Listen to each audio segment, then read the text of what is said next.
yahay dawladda Somaliland kulankii maanta ay yeesheen guddiga dhaqaalaha golaha wakiilada uu gudoominayay gudoomiyaha guddigaasi xildhibaan Maxamuud Cumar Xaashi ayaa loo ogoleen warbaahinta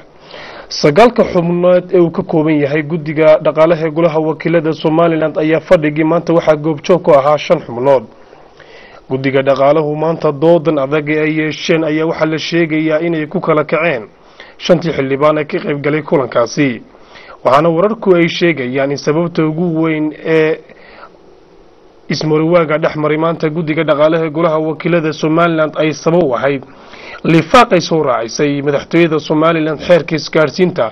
taasoo sababtay in xildhibaano ka tirsan guddigaasi ay ka codoodaan inaan loo soo gudbin lifaaqii madaxtooyada Somaliland ay soo raacisay